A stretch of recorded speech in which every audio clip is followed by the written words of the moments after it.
Je vais petit à petit couper le micro de notre cher Nask. Très bonne lecture. Merci. Et très bonne modélisation. Merci. À tout à l'heure. À tout à l'heure. Et quant à nous, il ne me reste plus qu'à vous dire, braves gens, bonsoir et bienvenue dans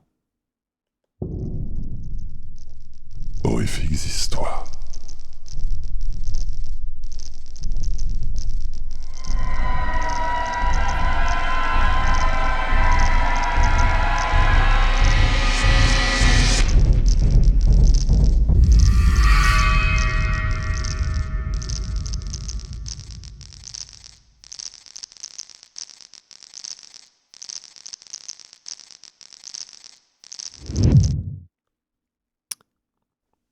Et ce soir, dans Horrifiques Histoires, je vais vous lire La Presseuse, une nouvelle de Stephen King traduite par Loris Muraille et Nathalie Zimmerman, le tout illustré en 3D pour vos beaux yeux par notre cher Nask. Et bonne écoute.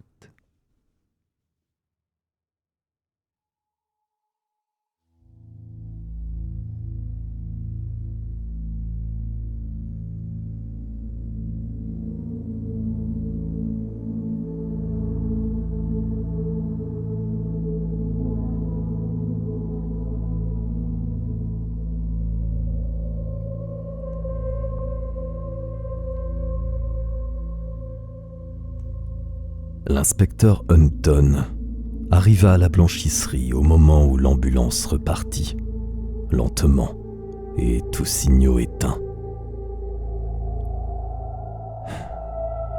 Épouvantable. À l'intérieur, le bureau était bondé de gens qui s'agitaient en silence. Certains pleuraient. L'usine, proprement dite, était déserte. On n'avait pas même pris la peine d'arrêter les grandes machines à laver automatiques, là-bas, tout au bout. Hunton s'attendit au pire. La foule aurait dû se presser autour du carnage et non dans le bureau. Il est dans la nature de l'animal humain de se précipiter sur les lieux de l'accident. Ça ne devait pas être beau à voir. Comme toujours, en pareille situation, Hunton sentit son estomac se nouer. 14 années passées à nettoyer les débris humains éparpillés sur les autoroutes, les chaussées et les trottoirs au pied des immeubles de grande hauteur n'avaient pu avoir raison de cette petite boule qui semblait toujours sommeiller dans son ventre.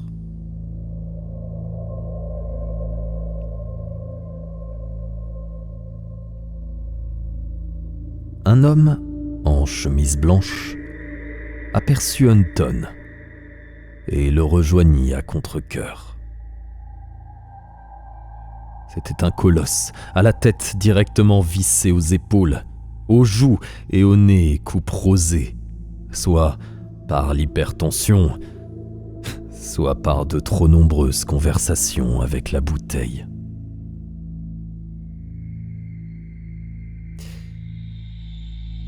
Comme, après 2 tentatives, il ne parvenait toujours pas à trouver ses mots, Hunton le coupa sèchement.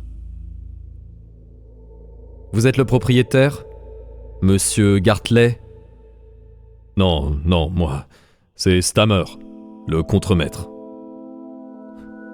« Mon Dieu, ce... » Hunton sortit son calepin. « Veuillez me conduire sur les lieux de l'accident, monsieur Stanner, et racontez-moi ce qui s'est passé. »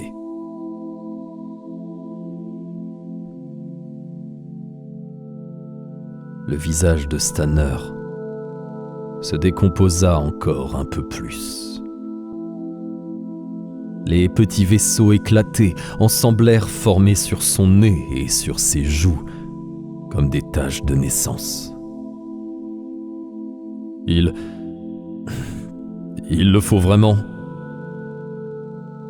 Hunton haussa les sourcils. J'ai peur que oui. Au téléphone, on m'a dit que c'était sérieux. Sérieux? Les mots paraissaient se bloquer dans la gorge de Stanner. Sa pomme d'Adam montait et descendait comme un ludion dans une bouteille.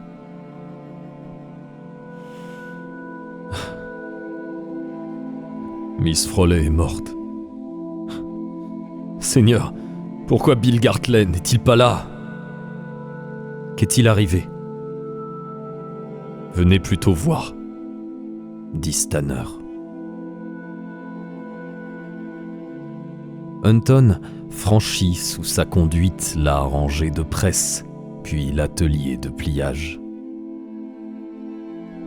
Le contremaître s'arrêta près d'une étiqueteuse.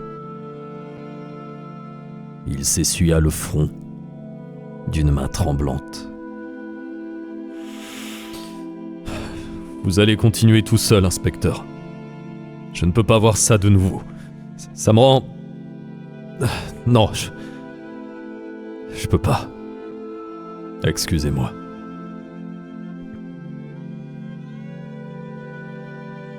Hunton contourna l'étiqueteuse, non sans éprouver pour l'homme un certain mépris. Ils dirigent une boîte pourrie, font des économies de bouts de ficelle, font passer la vapeur dans des tuyaux bricolés maison. Ils fournissent les produits chimiques de nettoyage les plus dangereux, mais pas l'équipement de protection approprié. Et finalement, quelqu'un est blessé ou tué. Et ensuite, ils ne peuvent pas voir ça. Ils ne peuvent pas. Hunton vit. La machine fonctionnait encore. Personne ne l'avait arrêtée. Une machine qu'il connaîtrait bientôt sur le bout des doigts. La repasseuse plieuse grande vitesse, modèle 6, Hadley Watson. Rien que ça. Les gens qui travaillaient ici dans la vapeur et le linge humide lui avaient trouvé un nom qui lui convenait bien mieux. La presseuse. Hunton lui jeta un long regard pétrifié, puis, pour la première fois, en 14 ans de carrière dans la police, il se détourna, mit convulsivement une main devant sa bouche et vomit.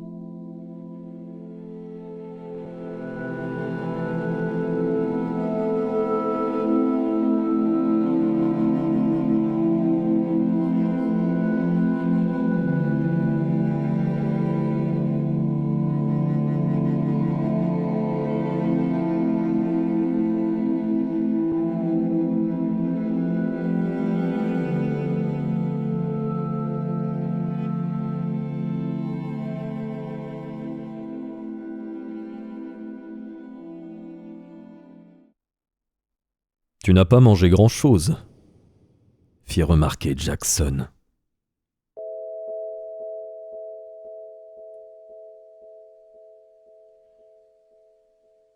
Les femmes étaient à l'intérieur, faisant la vaisselle en parlant biberon, tandis que John Hunton et Mark Jackson se prélassaient dans des chaises longues près du barbecue.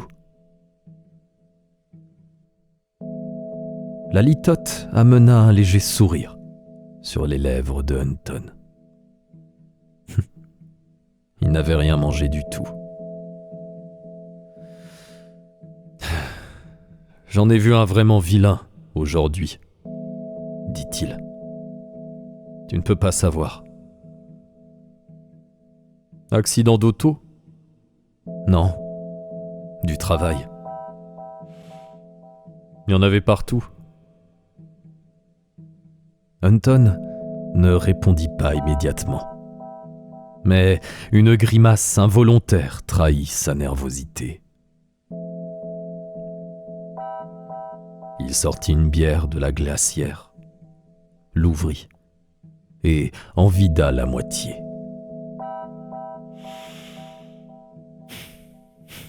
Je suppose qu'un prof de fac comme toi ne connaît rien aux blanchisseries industrielles. Jackson étouffa un rire. Eh bien, figure-toi que si. J'y ai travaillé tout un été comme manutentionnaire. Alors, tu as entendu parler de cette machine qu'ils appellent une repasseuse à grande vitesse. Jackson acquiesça. Bien sûr. Ils y enfilent principalement des draps et du linge de table humide. Une machine aussi grosse que longue. C'est ça, fit Hunton. Une certaine Adèle Frollet a été prise dedans à la blanchisserie du ruban bleu, de l'autre côté de la ville.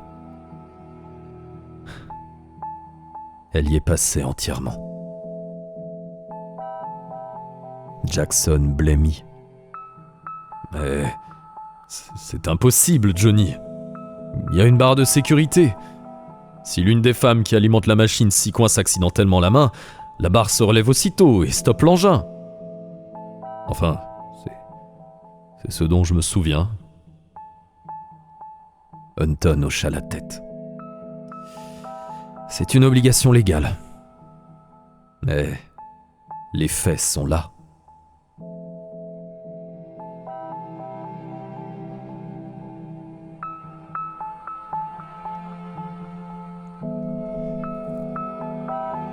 L'inspecteur ferma les yeux.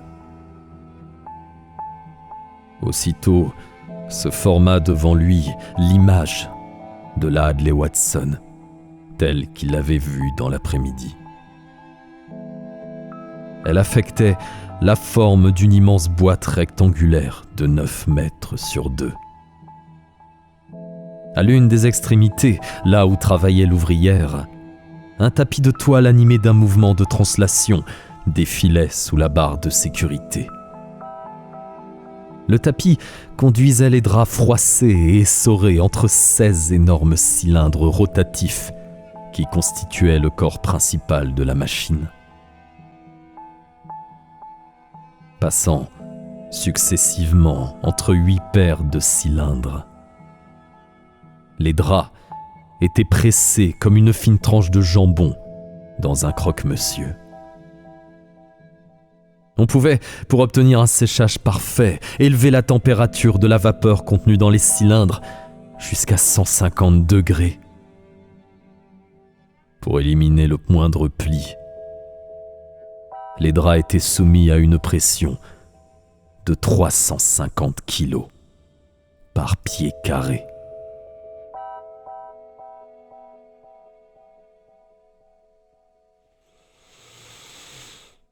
Et on ne savait comment. Miss Frollet s'était retrouvée happée par l'infernale machine.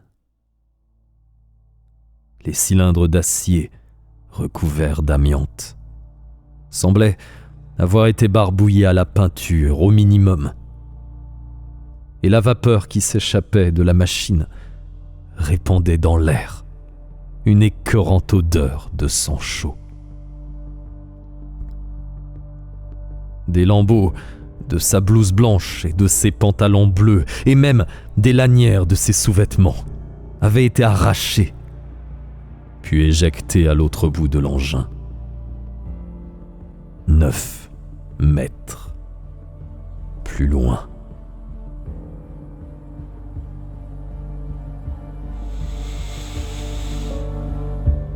Sinistre détail. La machine automatique avait restitué les plus grands fragments d'étoffe maculés de sang, pliés avec soin.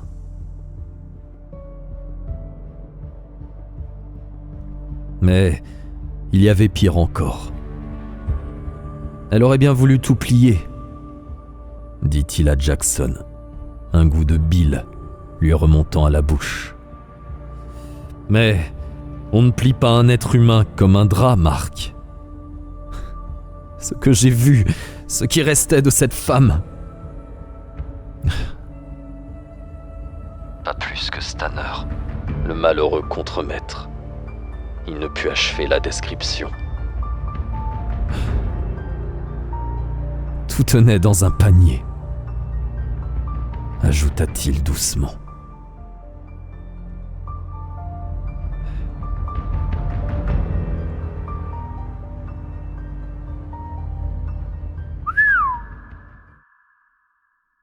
Jackson émit un sifflement. Et qui est-ce qui va y prendre pour son grade? La blanchisserie ou l'inspection du travail? Je ne sais pas encore, répondit Hunton.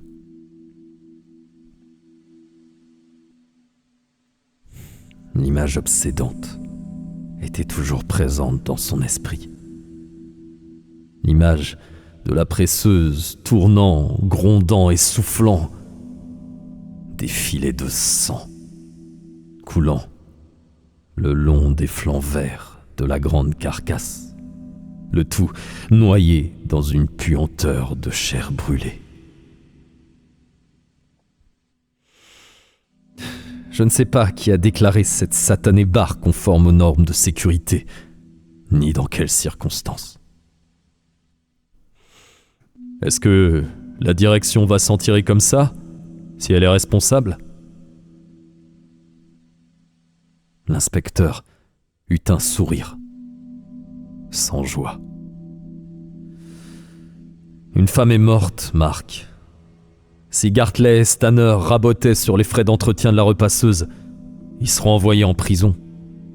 Même leurs relations haut placées ne pourront pas les tirer de là. Et tu crois vraiment qu'ils faisaient ce genre d'économie sordide? Hunton revit la blanchisserie du ruban bleu, mal éclairée, au sol humide et glissant, recelant certaines machines d'une incroyable vétusté. Ça m'en a tout l'air, répondit-il tranquillement. Ils se levèrent et rentrèrent dans la maison. « Tiens-moi au courant, Johnny, » dit Jackson.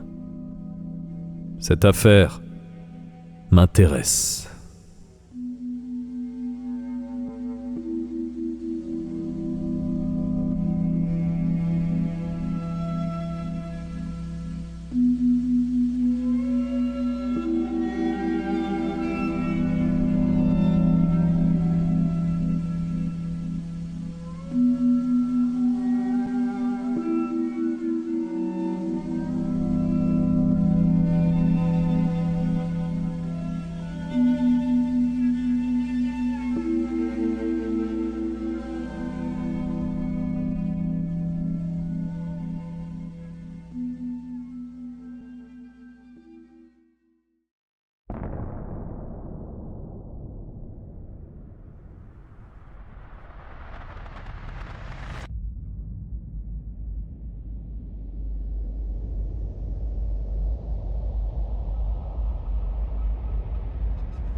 The atomic bomb.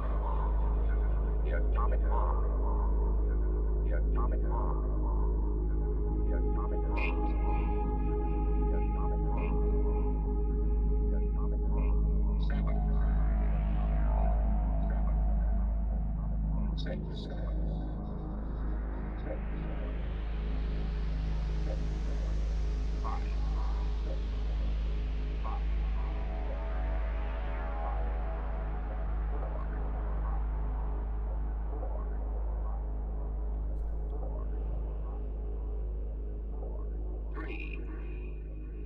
Hunton s'était trompé à propos de la presseuse. Elle était impeccable, comme un sous-neuf.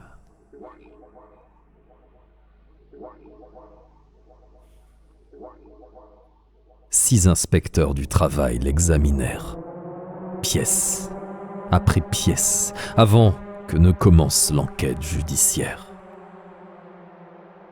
Résultat, strictement rien. Verdict de l'enquête. Mort accidentelle.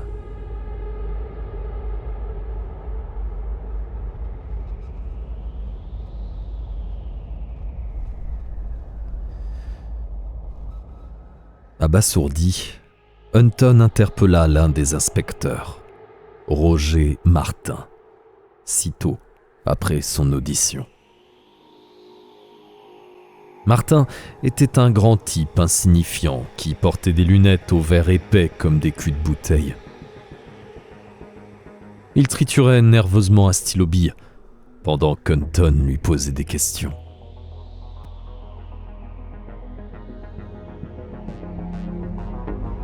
Rien. Il n'y a absolument rien qui cloche dans cette machine ? Non, affirma Martine. Bien sûr, dans cette histoire, la barre de sécurité était le principal accusé. Elle est en parfait état de marche. Vous avez entendu les témoignages de cette Miss Gillian. Miss Frawley a dû aventurer la main un peu trop loin, mais personne ne s'en est rendu compte. Ils étaient tous concentrés sur leurs propres tâches. Elle s'est mise à hurler, sa main était déjà coincée et la machine commençait à happer son bras. Ils ont essayé de la tirer en arrière au lieu de couper le moteur. Pure panique. Une autre femme, Miss Keane, affirme avoir...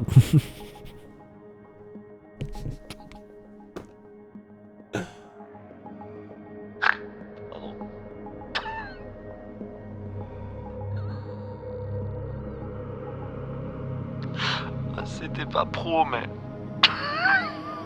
Celui-là m'a attaqué, je m'y attendais pas du tout.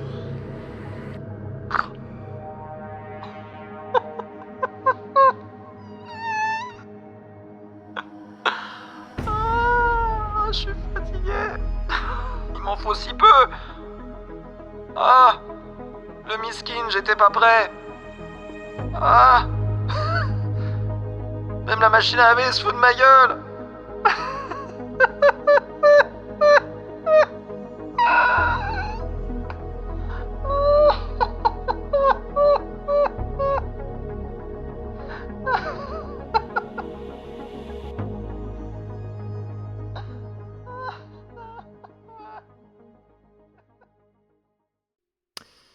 Reprenons avec le plus grand des sérieux.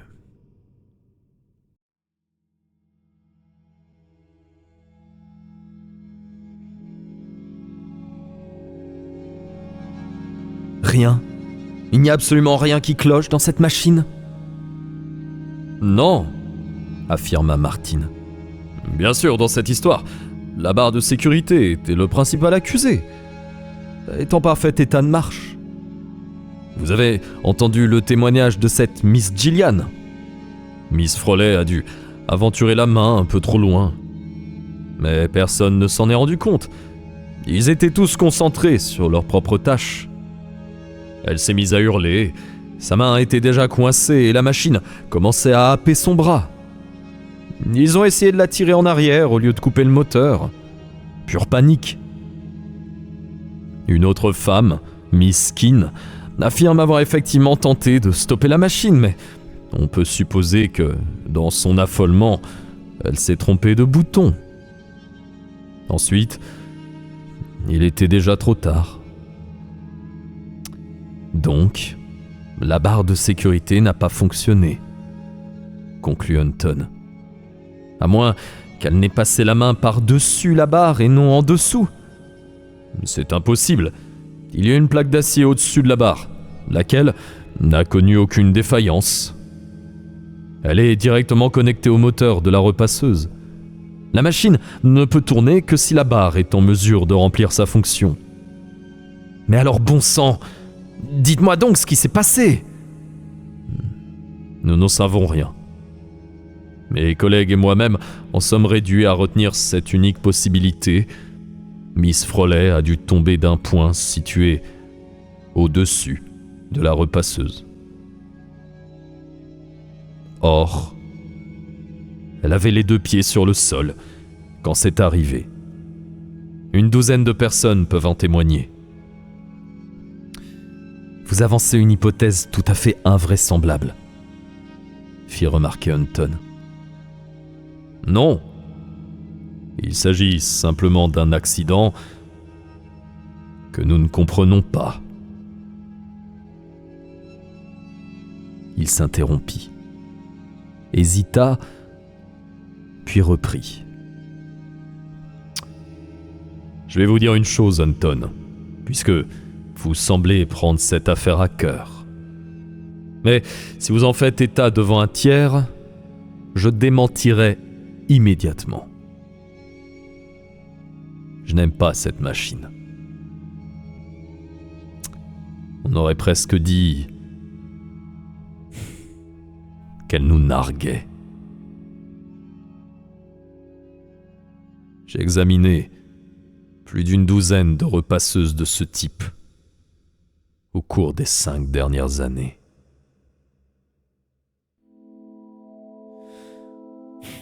Certaines sont dans une telle condition que je ne voudrais pas laisser un chien en liberté rôder autour. Dans cet état, les lois sont d'un laxisme coupable. Mais bon, ce n'étaient que des machines. Celle-ci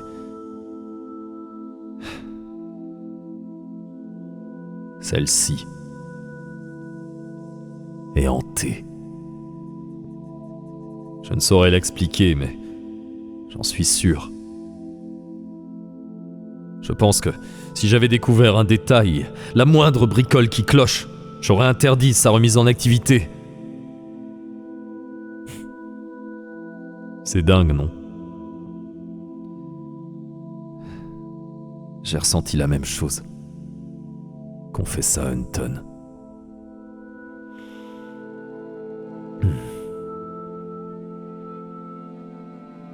Je vais vous raconter quelque chose qui s'est produit il y a 2 ans à Milton, dit l'inspecteur.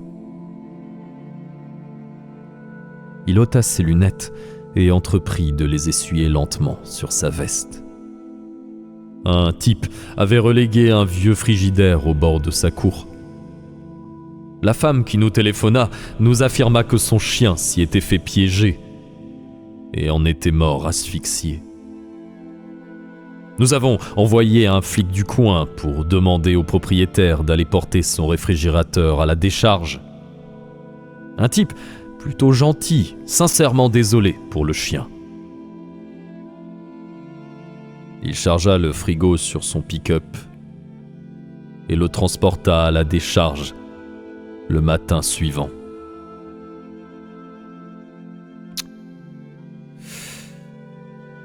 Cet après-midi-là, une femme du voisinage signala la disparition de son fils. Bon Dieu, lâcha Hunton. On retrouva le garçon mort, enfermé dans le réfrigérateur. Un gamin dégourdi d'après sa mère. Elle affirma que ce n'était pas plus son genre d'aller jouer dans un frigidaire vide que de monter dans la voiture d'un inconnu. Il l'avait quand même fait. Telle fut, en tout cas, notre conclusion. Une affaire close ? Je le suppose, dit Hunton. Eh bien non. Selon le décret numéro 58 réglementant l'entretien des décharges municipales, le préposé responsable doit veiller à ce qu'aucune poche de gaz ne se forme à l'intérieur d'un objet fermé. Martin jeta à Hunton un regard dépourvu d'expression. Le lendemain, lorsqu'il ouvrit la porte du frigidaire, il découvrit qu'il contenait 6 oiseaux crevés. Des mouettes, des moineaux et un rouge-gorge. Et il raconta que la porte s'était refermée sur son bras pendant qu'il ôtait les cadavres. Ça lui a donné une sacrée frousse.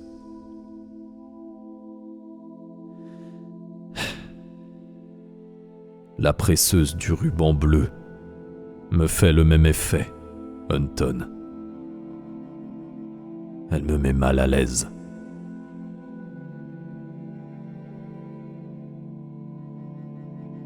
Ils se regardèrent en silence, dans la grande salle d'audience déserte, à quelques 6 pâtés de maison de l'endroit où la Hadley Watson crachait sa vapeur sur les draps, au milieu de la blanchisserie en effervescence.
L'affaire lui sortit de l'esprit en l'espace d'une semaine, chassé par la routine de son travail de policier.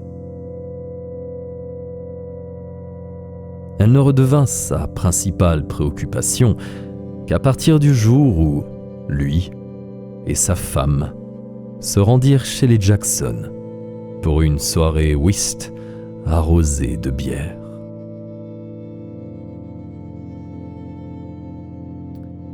Jackson l'accueillit par ces mots. « Ça ne t'est pas venu à l'idée que cette machine dont tu m'as parlé pourrait être hantée, Johnny ?» Hunton tiqua, pris au dépourvu. « Quoi ? La repasseuse de la blanchisserie du ruban bleu. Ce n'est pas toi qu'on a mis sur le coup cette fois, on dirait. » « Quel coup ?» demanda Hunton, intrigué.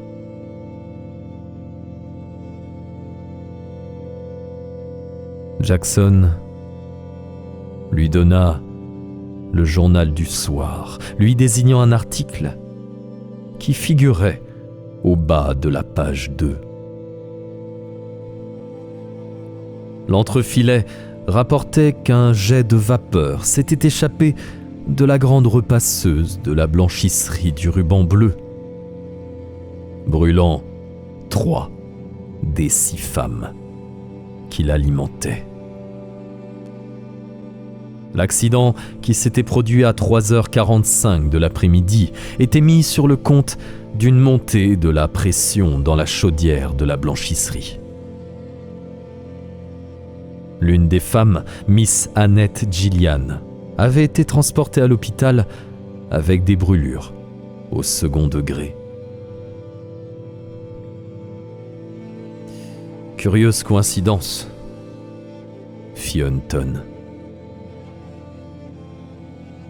Mais les mots qu'avait prononcés l'inspecteur Martin dans la salle d'audience lui revinrent brusquement en mémoire.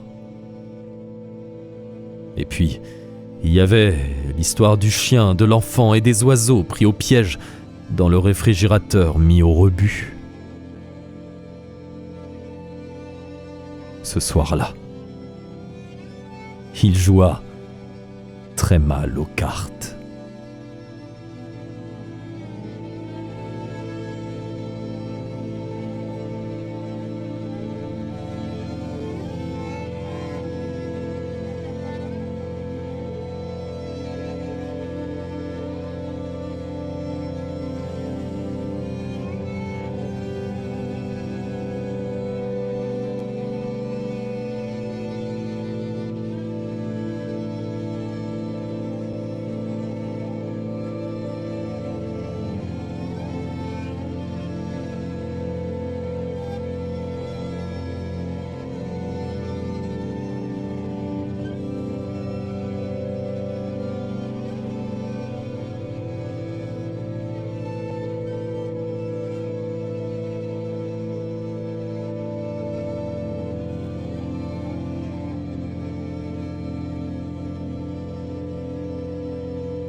Hunton surprit Miss Gillian dans l'un des 4 lits de la chambre d'hôpital. Elle lisait un magazine à scandale. Un gros bandage l'emmaillotait du cou jusqu'au bout du bras droit. Son unique compagne de chambre, une jeune femme au visage blême, était endormie. Miss Gillian scia à la vue de l'uniforme bleu, puis ébaucha un sourire. « Si vous venez pour Miss Tcherenikov, il faudra que vous repassiez plus tard. Elle vient juste de prendre son médicament. »« Mais non, Miss Gillian, c'est vous que je viens voir. » Le visage de la malade s'assombrit. Je suis là à titre privé. J'aimerais en savoir plus sur l'accident. John Hunton. Il tendit la main. C'était ce qu'il fallait faire. Le sourire de Miss Gillian s'épanouit et elle lui offrit maladroitement sa main valide. Comptez sur moi, Monsieur Hunton. Mon Dieu, je pensais que mon Andy avait encore fait des bêtises à l'école. Comment cela s'est-il passé? On était en train de mettre les draps dans la repasseuse quand ça a sauté. Enfin, c'est ce qu'on a cru. Je venais de me dire qu'il faudrait que je sorte les chiens une fois rendu à la maison, quand il y a eu cette espèce de grand bang. Vous savez, comme une bombe. Il y a eu de la vapeur partout et puis ce sifflement affreux. Le sourire s'éteignit sur ses lèvres tremblantes. C'était à croire que la repasseuse respirait. Un vrai dragon. Et Alberta, son nom, c'est Alberta Keane, s'est mise à crier que quelque chose explosait. Et tout le monde a couru dans tous les sens en hurlant. Et Ginny Jason qui gueulait qu'elle était brûlée. Je suis parti à courir et je suis tombé. Je savais pas encore que c'était moi la plus atteinte. Grâce à Dieu, ça n'est pas plus grave que ça. Cette vapeur fait dans les 150 degrés. D'après le journal, un conduit de vapeur a cédé. Qu'est-ce que ça signifie? La conduite du dessus est reliée à la machine par cette sorte de tuyau flexible. George, Monsieur Stanner, a dit qu'il y avait eu un trop de pression dans la chaudière ou quelque chose comme ça. Le tuyau était complètement fendu.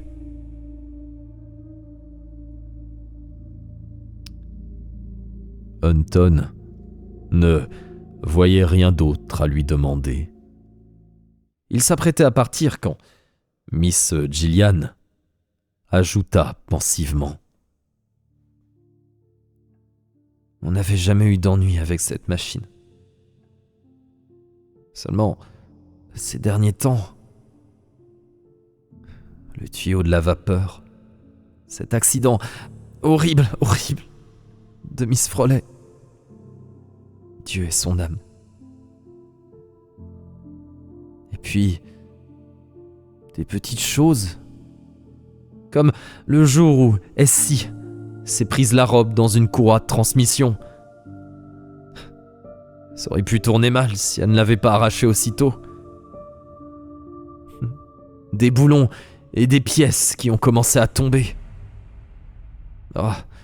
Herb Dement, c'est le mécanicien de la blanchisserie, a de quoi s'occuper. Des draps se prennent dans la plieuse.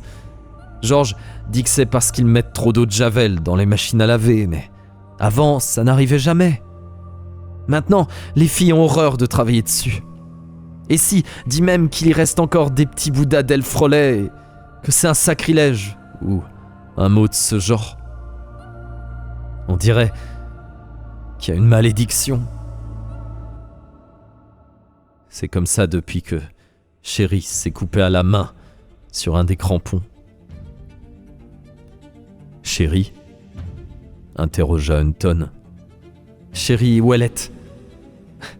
Un joli brin de fille, tout juste sortie du collège. Et bonne travailleuse avec ça. Mais un peu maladroite des fois. Vous savez comme sont les jeunes d'aujourd'hui. Elle s'est coupée à la main sur quelque chose? Rien d'étonnant à ça. Il y a des crampons pour régler le tapis roulant. Sherry était en train de les ajuster pour qu'ils puissent convenir à une charge plus lourde. Et sans doute qu'elle rêvassait à un garçon. Elle s'est coupée au doigt et ça saignait partout. Miss Gillian parut intriguée. Et ce n'est qu'à partir de là que les boutons ont commencé à tomber. Puis Adèle a été... vous savez, environ une semaine après. Exactement comme si la machine avait pris le goût du sang.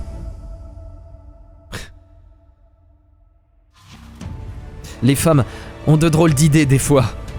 Vous pensez pas, inspecteur Hinton? Hunton, corrigea-t-il d'un air absent, les yeux fixés sur un point, situé au-dessus de la tête de Miss Gillian.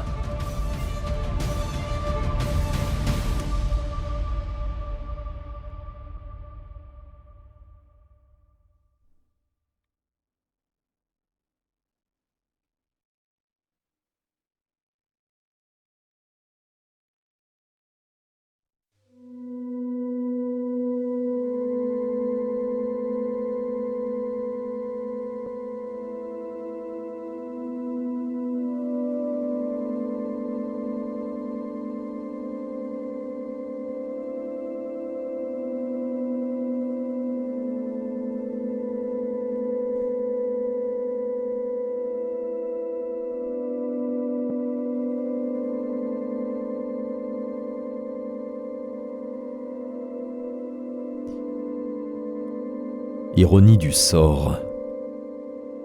Il avait fait la connaissance de Mark Jackson dans une laverie installée dans le bloc qui séparait leurs deux maisons. Et c'était toujours là que le flic et le professeur d'anglais tenaient leurs conversations les plus intéressantes. Ils étaient assis côte à côte sur de tristes chaises de plastique tandis que leur linge tournait inlassablement derrière les hublots des machines à pièces. Un exemplaire en format de poche des œuvres complètes de Milton traînait à côté de Jackson qui écoutait Hunton lui rapporter les propos de Miss Gillian.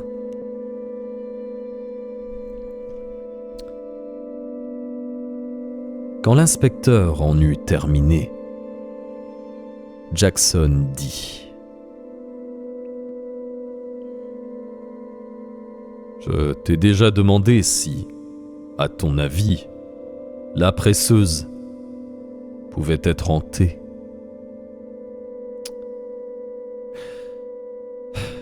Je ne plaisantais qu'à moitié.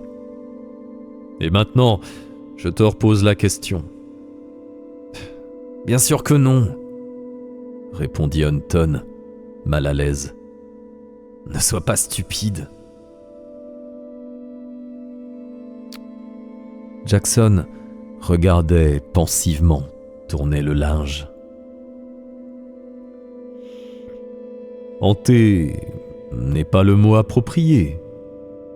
Disons plutôt posséder. On invoque presque aussi souvent les démons pour les faire venir que pour les chasser. Fraser cite de nombreuses invocations de ce genre dans The Golden Bough. On en trouve d'autres dans les traditions druidiques ou aztèques. Ou, de plus vieilles encore, en remontant à l'Égypte. Mais il est étonnant de constater que l'on peut réduire tout cela à un petit nombre de dénominateurs communs.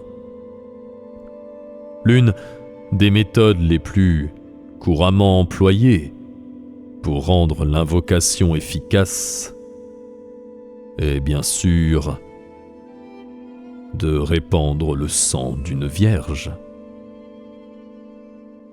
Il fixa Hunton des yeux. D'après cette Miss Gillian, les ennuis ont commencé après que Chérie Ouellette se fut coupée accidentellement. « Oh, ça va, » fit Hunton. « Admets qu'elle semble répondre à la définition, » insista Jackson. « Je me précipite tout droit chez elle, » dit Hunton avec un léger sourire. « Je vois déjà la scène.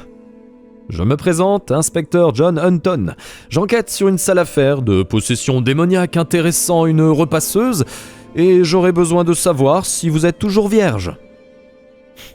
Tu crois que j'aurai une chance de dire au revoir à Sandra et aux enfants avant qu'ils ne me bouclent à l'asile ? J'aurais parié que t'allais finir par me sortir un truc de ce genre, affirma Jackson sans sourire. Je suis sérieux, Johnny. Cette machine me flanque une trouille verte. Et je ne l'ai jamais vue. En admettant que cette conversation ait un sens, dit Hunton, peux-tu me citer quelques autres de ces prétendus dénominateurs communs ? Jackson haussa les épaules. Il faudrait étudier ça de plus près. La plupart des formules kabbalistiques anglo-saxonnes font appel à de la poussière prélevée dans un cimetière et à un œil de crapaud. Les formules européennes mentionnent fréquemment la mandragore ou main de gloire. Il peut s'agir soit de la véritable main d'un homme mort, soit d'une plante hallucinogène consommée au cours des sabbats de sorcières. Cette plante s'apparente à la belladone et a les mêmes effets qu'un dérivé de la psilocybine. Bien d'autres ingrédients peuvent être utilisés. Et tu penses que tu pourras trouver tout ça dans la repasseuse du ruban bleu ? Seigneur Mark, il ne doit pas pousser la moindre belladone à 1000 bornes à la ronde. À moins que quelqu'un n'ait arraché la main de son oncle Fred pour la cacher dans la Hadley Watson. Si 700 singes tapaient à la machine pendant 700 années, l'un d'entre eux finirait par composer les œuvres de Shakespeare, acheva Hunton, sur un ton aigre. « Va au diable! C'est à ton tour d'aller faire de la monnaie au drugstore pour le séchage. »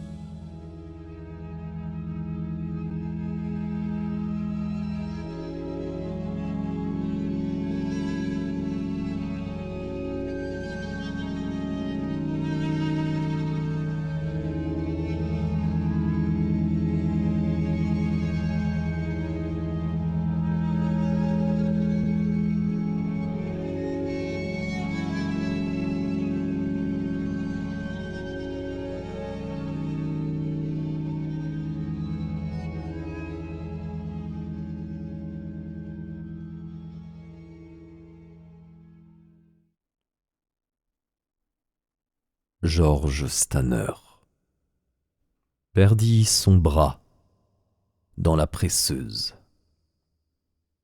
d'une drôle de façon.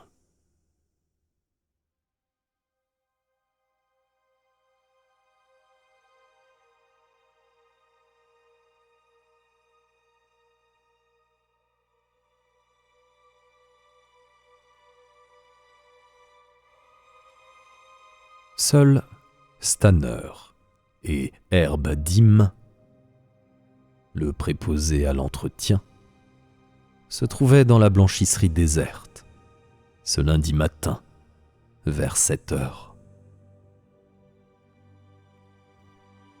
Les deux hommes procédaient au graissage semestriel des paliers de la presseuse, avant que les ouvrières n'investissent la blanchisserie une demi-heure plus tard. Deem était à l'autre bout, graissant les 4 paliers secondaires, songeant combien, depuis quelque temps, cette machine lui était devenue antipathique. Lorsque, dans un rugissement, la repasseuse s'anima soudain. Il soulevait 4 des tapis roulants pour avoir accès au moteur, quand ils se mirent brusquement à défiler entre ses mains, écorchant ses paumes et l'entraînant à leur suite. Il se dégagea avec un sursaut convulsif, une fraction de seconde, avant que les tapis n'engloutissent ses mains dans la plieuse. «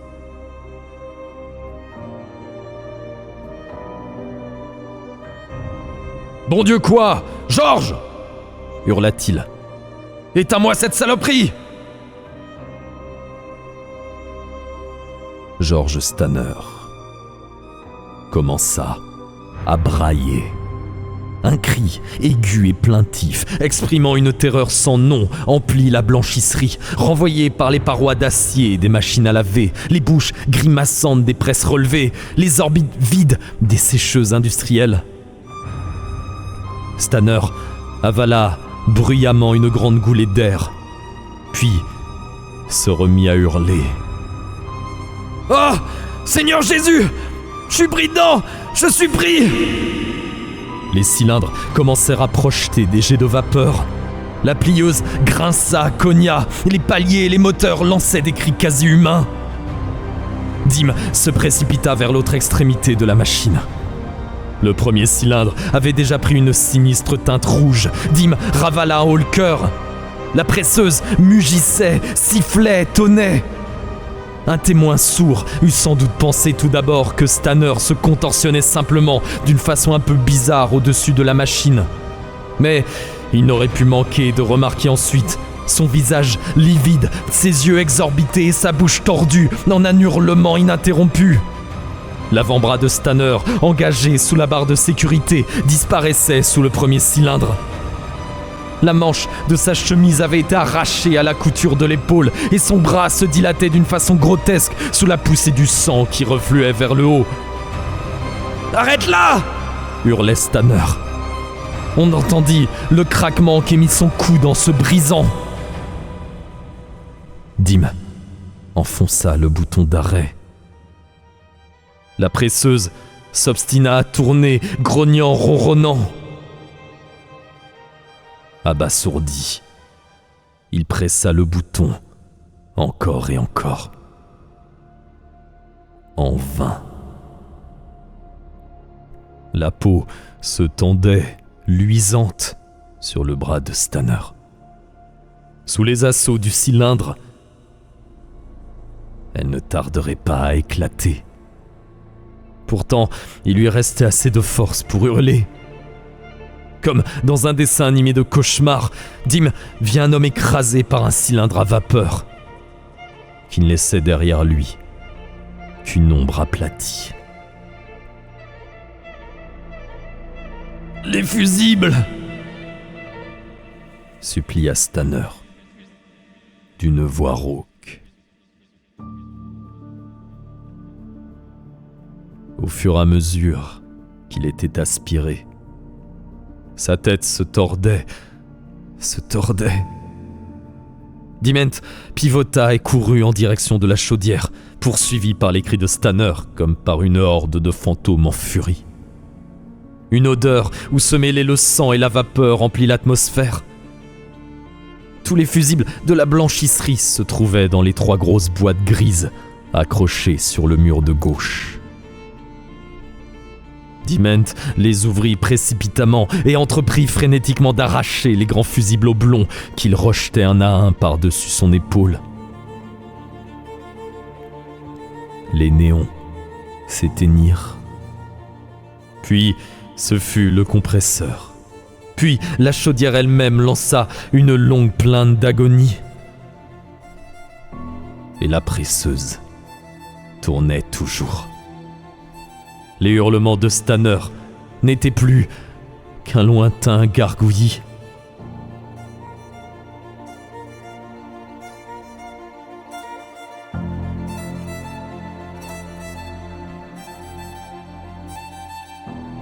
Le regard de Diment tomba sur la hache à incendie dans sa petite cage de verre. Laissant échapper une exclamation de dégoût, il s'en saisit, puis rebroussa chemin à toute vitesse. La machine avait avalé le bras de Stanner presque jusqu'à l'épaule. Quelques secondes encore, et son cou, arqué à rompre vers l'arrière, viendrait se briser contre la barre de sécurité. « Je ne peux pas !» gémit Diment, les mains crispées sur la hache. « Seigneur George, je ne peux pas, je peux pas, je... »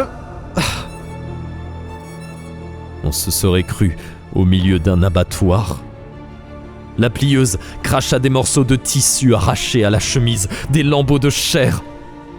Un doigt. Stanner poussa un épouvantable hurlement de souffrance. Diment leva sa hache, puis l'abattit dans la clarté glauque de la blanchisserie. Il recommença. Encore.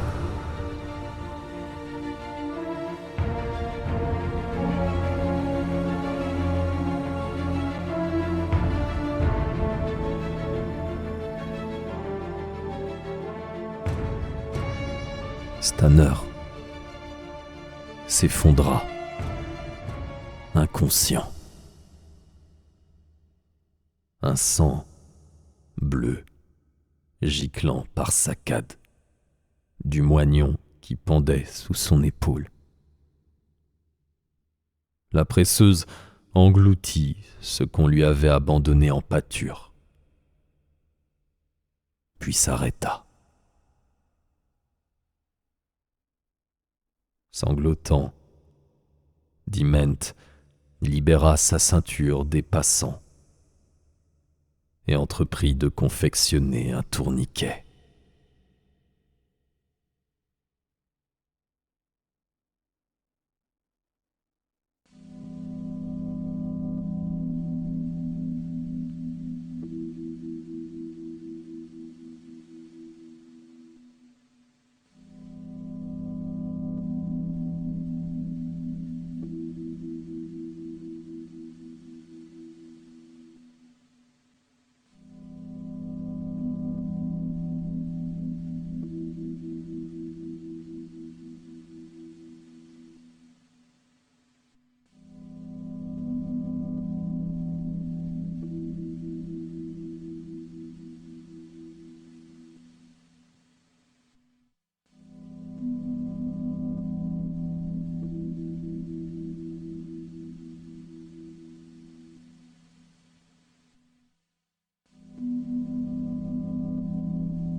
Hunton parlait au téléphone avec Roger Martin, l'inspecteur du travail.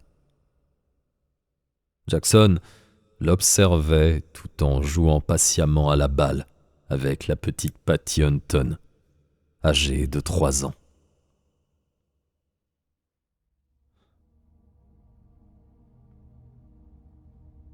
« Il a retiré tous les fusibles ?» demandait Hunton. « Et le bouton d'arrêt a tout simplement refusé de fonctionner, c'est ça ? Est-ce qu'on a remis la repasseuse en service ? Bon, parfait. Comment ? Non, rien d'officiel. » Hunton fronça les sourcils, puis jeta un regard de côté à Jackson. « Vous pensez toujours à cette histoire de réfrigérateur, Roger ? » Ouais, moi aussi. Au revoir. Il raccrocha et se tourna vers Jackson. « Allons voir cette fille, Marc. »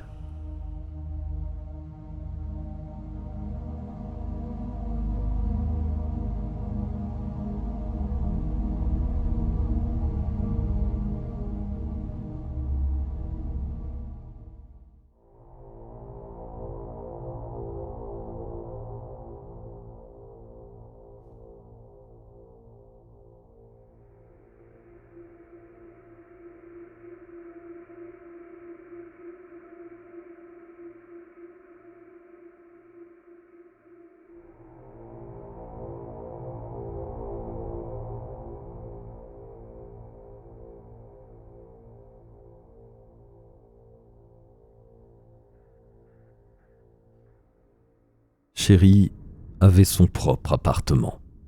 Et, à la façon dont elle se comportait, on pouvait deviner qu'elle n'y vivait pas depuis très longtemps.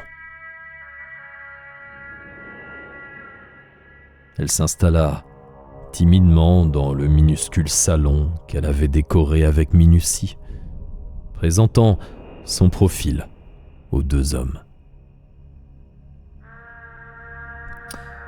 Je suis l'inspecteur Hunton, et voici mon collègue, Monsieur Jackson. C'est au sujet de l'accident dans la blanchisserie.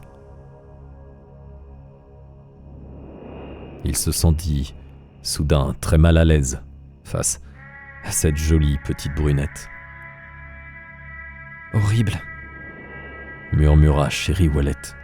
« C'est le seul endroit où j'ai jamais travaillé. Monsieur Gartley est mon oncle. Ce qui me plaisait, c'était de pouvoir payer l'appartement et de me faire mes propres amis. Mais maintenant, c'est un endroit maudit. »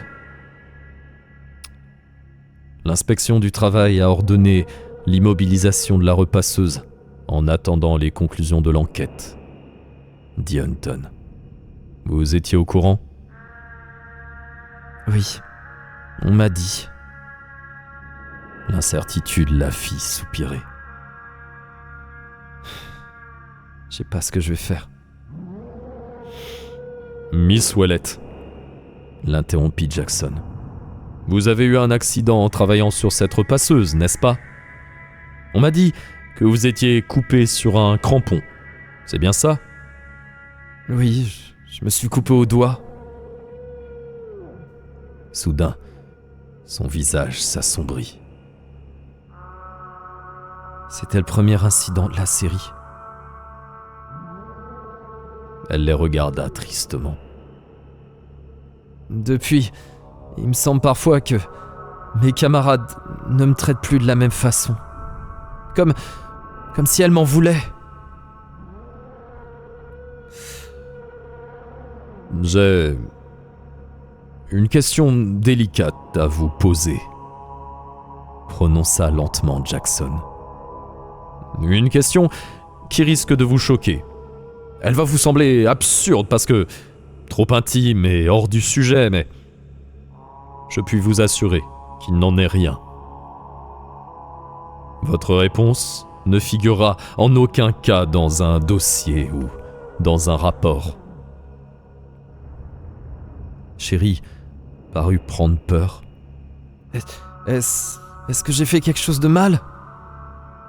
Jackson secoua la tête en souriant. Elle était à point. Merci pour lui, mon Dieu, pensa Hunton. Laissez-moi ajouter ceci. De votre réponse peuvent dépendre le sort de ce ravissant petit appartement, celui de votre travail et le retour à la normale dans la blanchisserie. Je ferai tout pour qu'il en soit ainsi, assura-t-elle.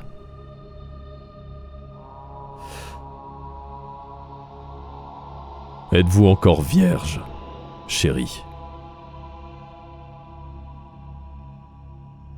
La jeune fille en resta éberluée, aussi choquée que si un prêtre l'avait giflée tout de suite après lui avoir donné la communion. Puis elle redressa la tête et embrassa d'un geste le petit appartement propre et fonctionnel, comme pour leur demander si ce pouvait être là un abri pour des rendez-vous galants. « Mon mari sera le premier », dit-elle simplement. Calmement, Mark et Johnny échangèrent un regard. Et, en cet instant précis, Hunton sut que tout était vrai. Un démon s'était emparé de la masse d'acier de la presseuse, de ses rouages et de ses leviers, et lui avait insufflé une vie propre. « Merci », fit doucement Jackson.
« Et maintenant ?»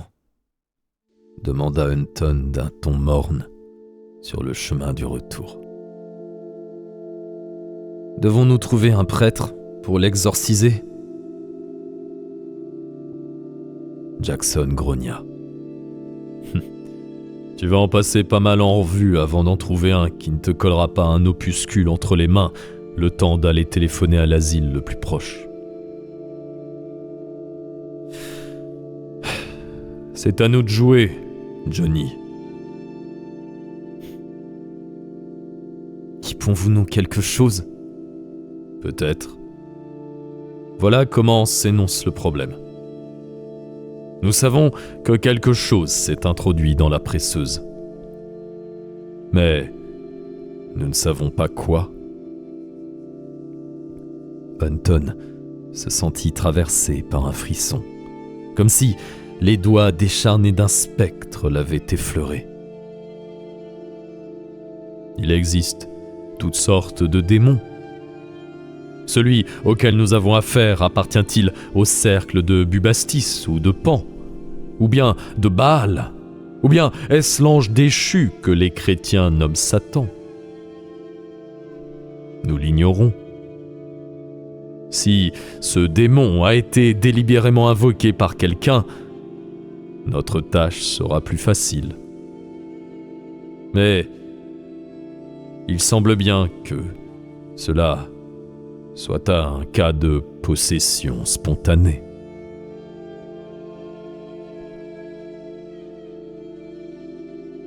Jackson se passa la main dans les cheveux. Le sang d'une vierge, d'accord. Mais cela ne réduit guère le champ des possibilités. Nous avons besoin d'être sûrs. Absolument sûrs. Pourquoi ? Demanda brusquement Hunton. Pourquoi ne pas recopier un paquet de formules d'exorcisme et les essayer les unes après les autres ? Le visage de Jackson se figea.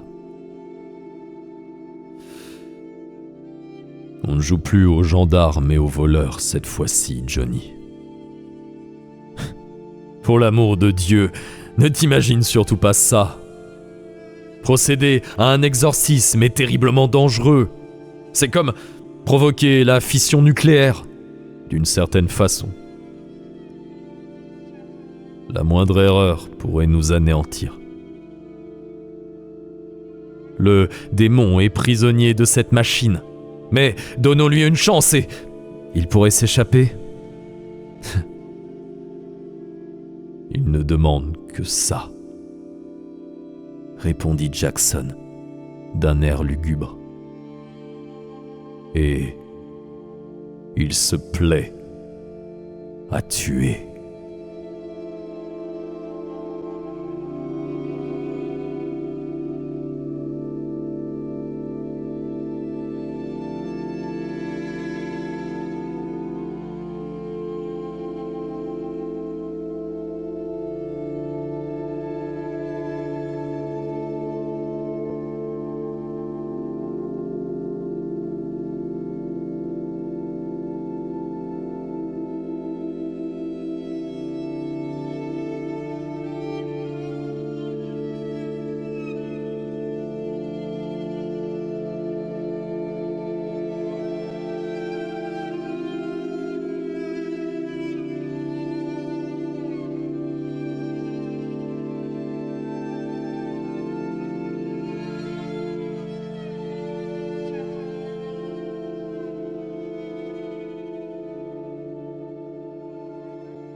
Le lendemain soir, ayant tenu à être seul lorsque Jackson arriverait, Hunton avait envoyé sa femme et sa fille au cinéma.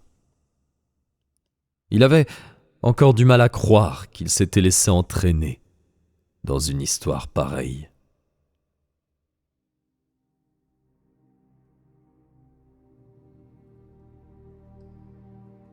« J'ai annulé mes cours », lui annonça Jackson, pour pouvoir passer la journée à consulter les livres les plus diaboliques que tu puisses imaginer. Cet après-midi, j'ai introduit plus de 30 formules d'invocation dans l'ordinateur. J'ai dégagé un certain nombre d'éléments récurrents. Étonnamment peu. Il tendit la liste à Hunton. Le sang d'une vierge, de la poussière prélevée dans un cimetière, la mandragore, le sang de chauve-souris, de la mousse cueillie de nuit, le sabot d'un cheval et l'œil d'un crapaud. Il y en avait d'autres, d'une importance secondaire. Le sabot d'un cheval, fit pensivement Hunton. C'est drôle. Très fréquent, en fait. Peut-on donner un sens plus ou moins large à toutes ces indications ? L'interrompit Hunton. Comme par exemple de cueillir de nuit du lichen et non de la mousse. Voilà. Sans problème, expliqua Jackson. Toutes ces formules magiques, souvent très ambiguës, peuvent être interprétées de différentes manières.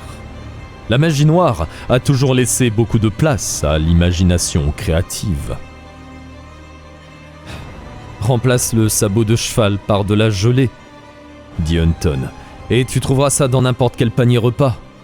J'en ai justement aperçu une boîte hermétique pleine sous la plateforme de la repasseuse le jour où Miss Frawley est morte. On fait de la gélatine avec les sabots des chevaux.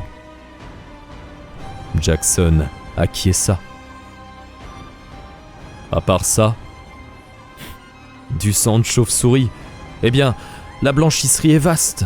Les coins sombres n'y manquent pas. Il ne serait pas étonnant qu'il y ait des chauves-souris, quoi que puisse en dire la direction. L'une d'elles a très bien pu se laisser piéger dans la presseuse. Jackson rejeta sa tête en arrière et frotta ses yeux, injectés de sang. Ça colle. Tout ça colle parfaitement.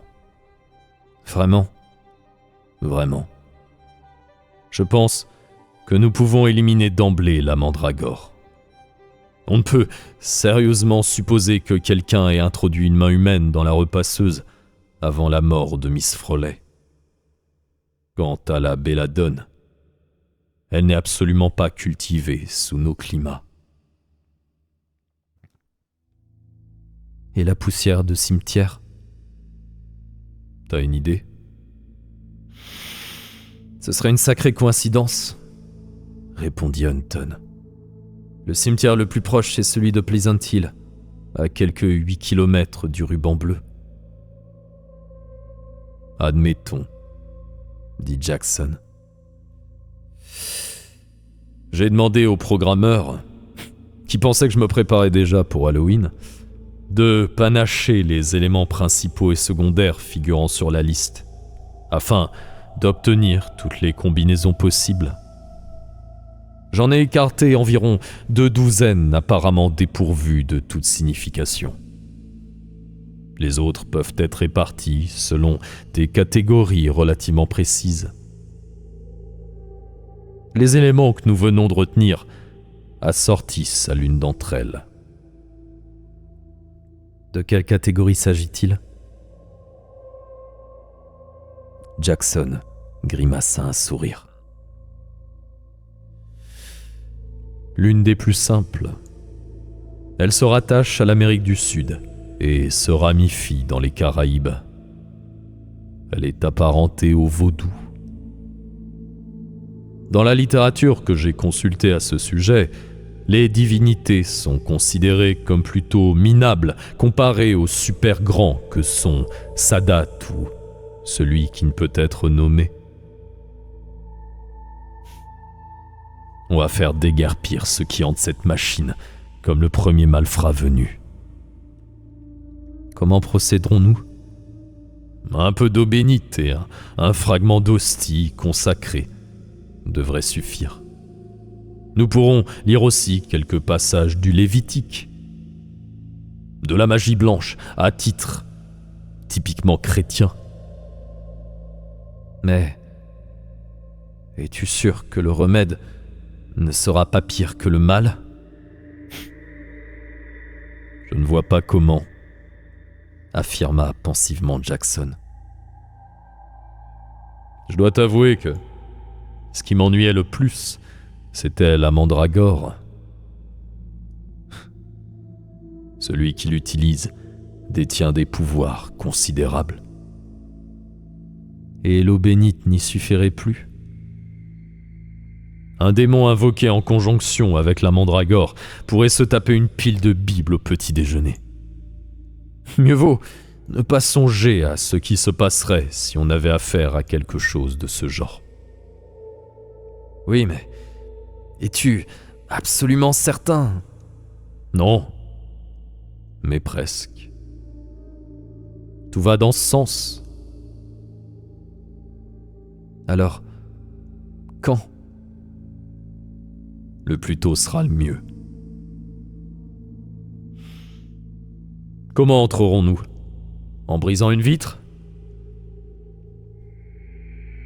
Hunton sourit, puis extirpa une clé de sa poche et la brandit sous le nez de Jackson.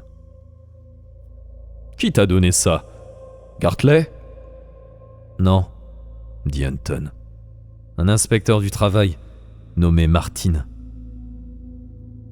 Il connaît nos intentions ? Je pense qu'il les a devinés. Il m'a raconté une drôle d'histoire il y a une quinzaine de jours. À propos de la presseuse? Non. À propos d'un réfrigérateur. On y va ?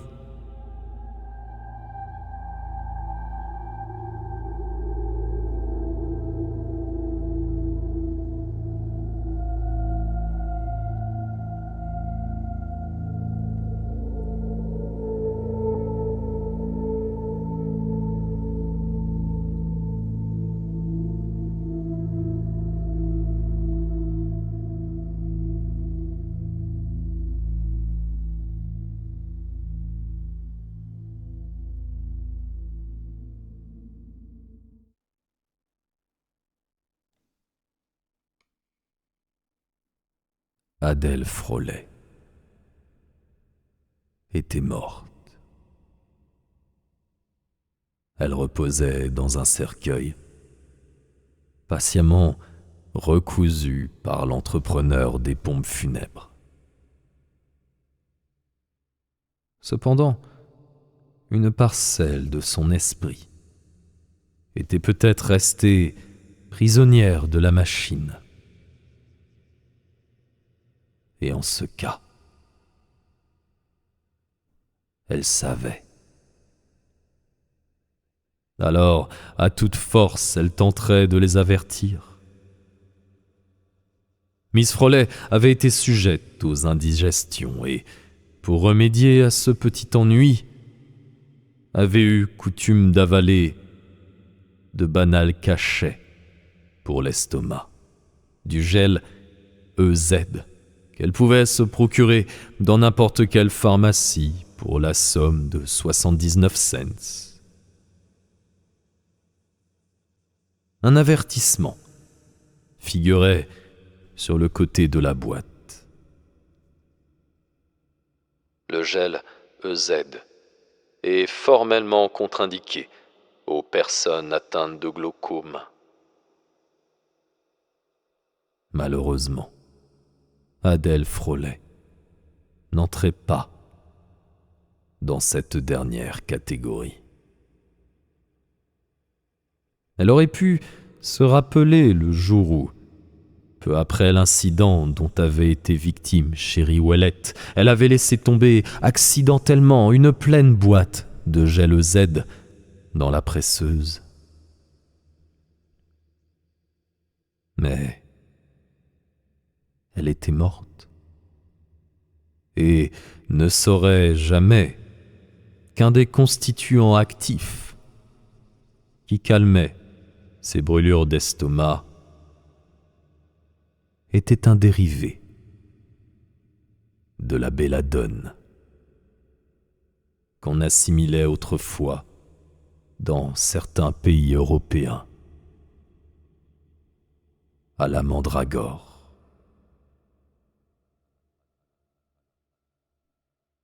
Le silence spectral de la blanchisserie du ruban bleu fut brusquement déchiré par un horrible piaulement. Une chauve-souris voltait frénétiquement à la recherche du trou par lequel elle était venue. Un trou situé dans l'isolation, au-dessus des séchoirs. On eût dit le caquetage d'une poule. Soudain, dans un grincement saccadé, la presseuse se mit en marche, les tapis défilant dans l'obscurité, les roues s'engrenant en gémissant, les lourds cylindres à vapeur tournant et tournant. Ils étaient attendus.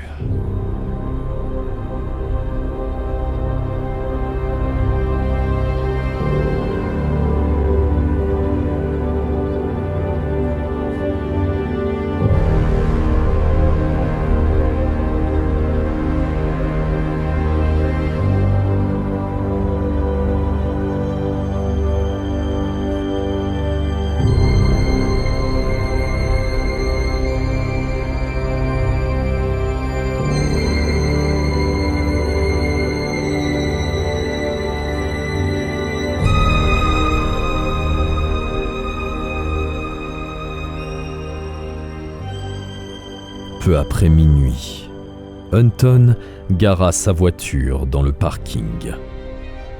De grosses masses nuageuses se pressaient devant la lune. D'un seul geste, il serra le frein et éteignit les phares. L'arrêt avait été si brusque que Jackson faillit se cogner le front contre le pare-brise. Hunton coupa le contact et le martèlement régulier se lit plus distinct.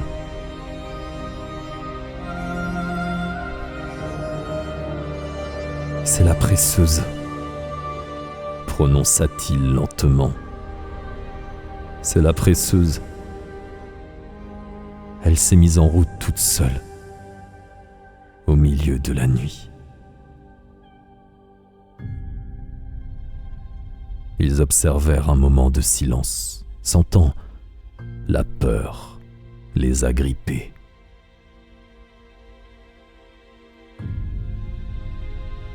« C'est bon, allons-y », décida Hunton. Tandis qu'il marchait vers le bâtiment, le vacarme se fit de plus en plus assourdissant. Comme il introduisait la clé dans la porte de service, Hunton se dit que la machine semblait bel et bien vivante. Une machine respirant à grandes goulées brûlantes, puis émettant pour elle-même des chuchotements sardoniques et sifflants. Tout d'un coup, je me sens bien content d'être en compagnie d'un flic, dit Jackson. Il tenait sous son bras un sac brun contenant une fiole d'eau bénite enveloppée dans du papier paraffiné et un exemplaire de la Bible. Ils pénétrèrent dans l'usine et, à l'instant précis où Hunton allumait les néons, la presse cessa de tourner.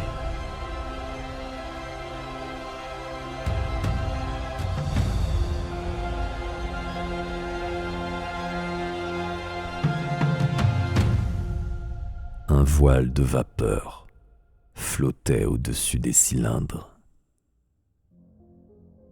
Dans un silence lourd de menaces, la machine les attendait.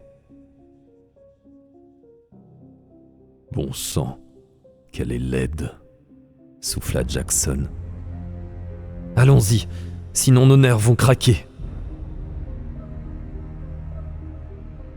Ils s'approchèrent. La barre de sécurité était baissée juste au-dessus du tapis roulant qui alimentait la machine. Hunton tendit la main. Plus près, Mark. Donne-moi tout ça et dis-moi ce qu'il faut faire. Mais discute pas! Jackson tendit le sac à Hunton qui le posa sur la table où les ouvrières empilaient les draps, à côté de la repasseuse. Il rendit la Bible à Jackson. « Je vais lire », expliqua Jackson. « Et, quand je te ferai signe, avec tes doigts tu aspergeras la machine d'eau bénite. Et tu diras « Au nom du Père, du Fils et du Saint-Esprit, ô présence impure, sors de cet endroit, je te l'ordonne !» Compris ? Compris. À mon second signe, romps l'hostie, puis répète le même exorcisme. Comment saurons-nous s'il opère ? Tu le sauras. Pour sortir, le démon est capable de fracasser n'importe quelle fenêtre de ce bâtiment. Nous répéterons l'exorcisme autant de fois qu'il le faudra. Je dois être vert de trouille, avoua Hunton. Pour être franc, moi aussi. Et si nous nous étions trompés à propos de la mandragore ? Il n'en est pas question, trancha Jackson. Commençons. Sa voix résonna dans la blanchisserie déserte. Ne tourne pas tes regards vers les idoles, ni n'adore tes propres dieux. Je suis le Seigneur, ton Dieu. Les mots tombèrent comme des pierres dans le silence sépulcral et glacé. quoique toujours inerte sous la lumière des néons. La presseuse semblait les narguer. Et pour l'avoir souillée, la terre te vomira de ses entrailles comme elle a vomi des peuples avant toi.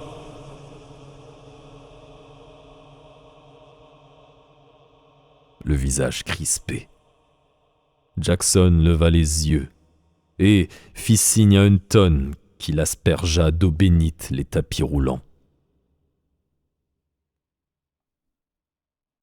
Il y eut un grincement de métal torturé. Là où l'eau bénite était tombée sur la toile fumante, apparurent de curieuses formes rougeâtres. Et la presseuse s'anima.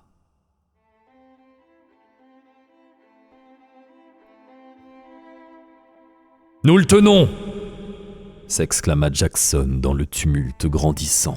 « Il abandonne !» Il se remit à lire, sa voix luttant contre le vacarme mécanique. Obéissant à un second signe, Hunton éparpilla quelques fragments d'hostie. Au même instant, une soudaine terreur lui glaça les sangs. Et il sut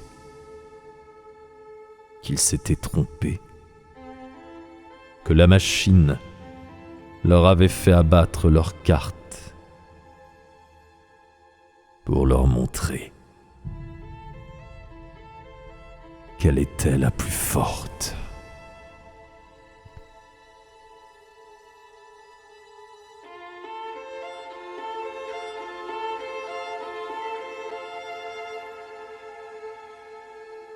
La voix de Jackson s'amplifiait, atteignant un paroxysme. Des étincelles commencèrent à parcourir l'axe qui reliait le moteur principal au moteur auxiliaire. Une odeur d'ozone flotta dans l'air, semblable au parfum cuivré du sang chaud. Le moteur principal fumait. La presseuse tournait à une vitesse frénétique. Il eût suffi de poser le doigt sur le tapis principal pour être entraîné tout entier dans la machine, puis transformé en l'espace de quelques secondes en une loque sanglante. Sous leurs pieds, le béton était ébranlé par de tonitruantes vibrations.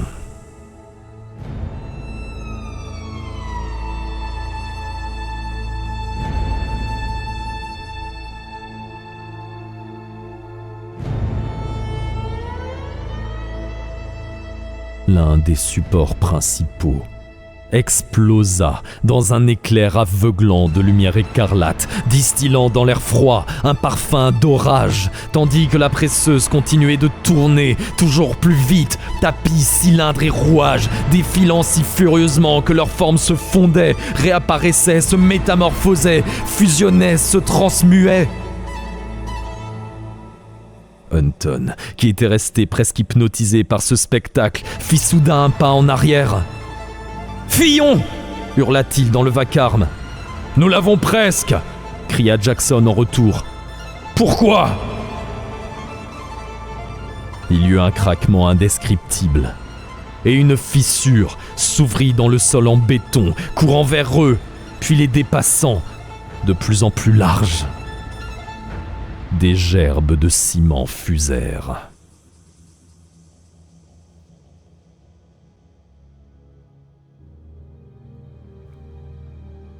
Les yeux fixés sur la presseuse,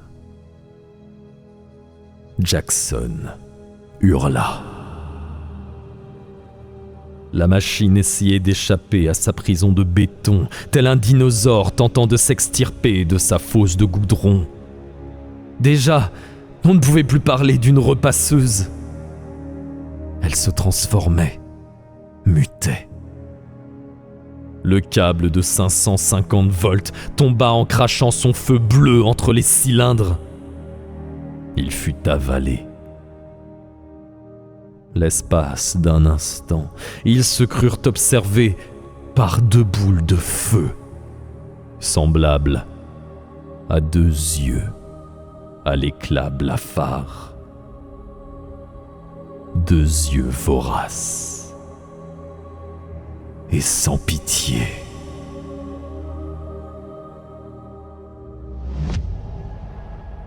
Une autre lézarde s'ouvrit. La presseuse s'inclina vers les 2 hommes, sur le point de se libérer de l'emprise du béton. Elle les menaçait. La barre de sécurité s'était relevée, révélant la gueule béante et affamée d'un monstre écumant. Ils voulurent fuir, mais une autre fissure s'ouvrait à leurs pieds. Derrière eux, un terrible rugissement leur annonça la libération du monstre. Hunton franchit la faille d'un bond. Mais Jackson trébucha et s'écroula. Hunton voulut secourir son ami, mais une ombre gigantesque le recouvrit, occultant les néons. Elle dominait Jackson qui, couché sur le dos, lui faisait face, un rictus de terreur paralysant ses lèvres. Prêt pour le sacrifice. Hunton ne percevait que l'image confuse d'une masse noire obscurcissant tout son horizon, d'une masse qui le contemplait de ses 2 énormes yeux électriques ouvrant grande sa gueule, où palpitait une langue de toile.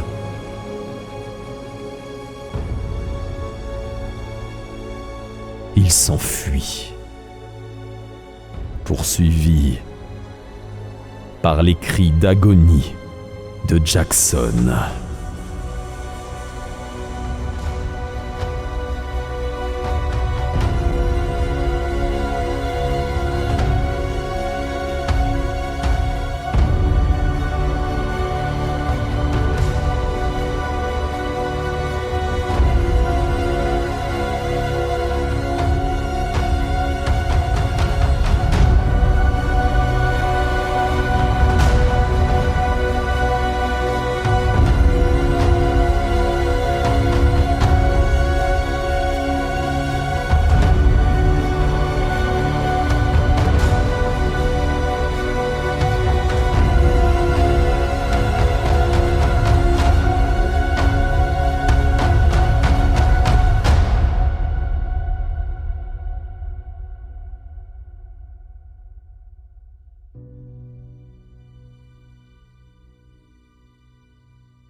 Quand Ranger Martin quitta enfin son lit pour aller ouvrir la porte,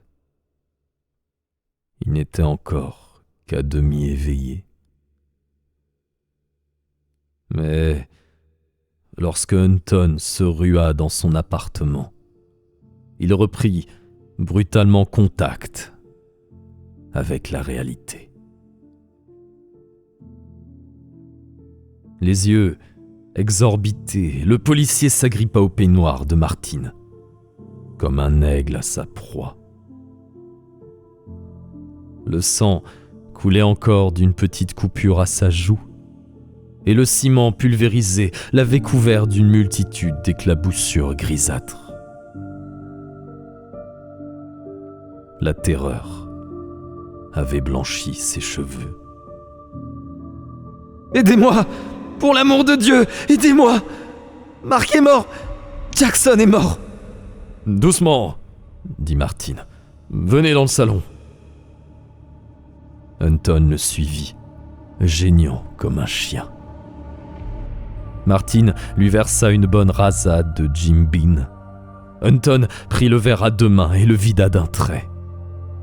Le verre tomba sur la moquette et les mains de Hunton, tels des esprits errants, cherchèrent à nouveau les revers de Martin. « La presseuse a tué Mark Jackson. Elle... Oh, mon Dieu, si elle s'échappait !»« Il ne faut pas Faut pas qu'elle sorte de là. Il ne faut pas.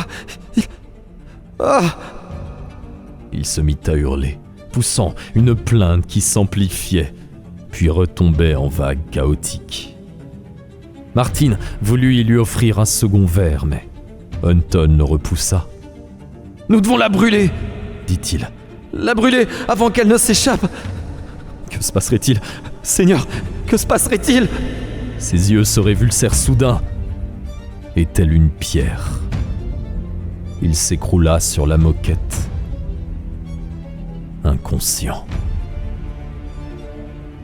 Miss Martin se tenait dans l'embrasure de la porte, maintenant rassemblés sous sa gorge les deux pans de sa robe de chambre. « Qui est-ce, Rodge ? Il est fou ? J'ai cru... » Elle frissonna. « Je ne pense pas qu'il soit fou. » Le masque terrifié qui déformait le visage de son mari l'effraya soudain. Mon Dieu, j'espère qu'il est encore temps. Martine se tourna vers le téléphone, le décrocha. Pas de tonalité. À l'est de la maison, dans la direction d'où Hunton était venu, s'élevait une rumeur de plus en plus proche. Un grincement sonore et continu qui s'intensifiait. La fenêtre du salon était à demi ouverte et Martine percevait maintenant une sinistre odeur. Celle de l'ozone ou celle du sang. Son combiné muait toujours à la main. Il entendit que le bruit se faisait plus intense. Grincement, sifflement. Quelque chose répandait dans les rues. Une vapeur brûlante. L'odeur de sang envahit la pièce. Sa main laissa échapper le combiné. Elle était déjà dehors.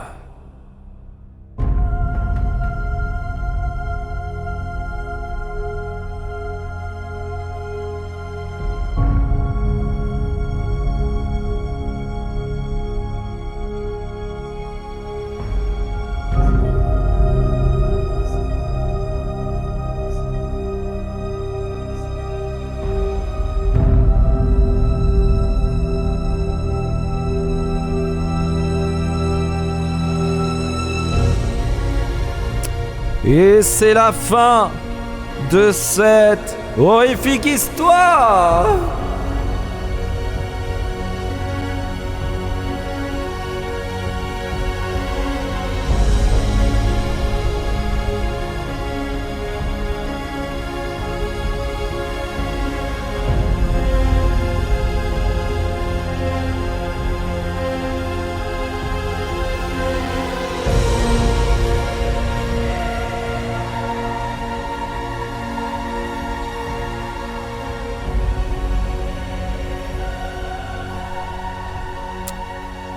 Et voilà, la fin du monde tel qu'on le connaît, dû à un démon dans une presseuse. Et quelle presseuse stylée, d'ailleurs. Félicitations, mon cher Nasque, c'est extrêmement stylé.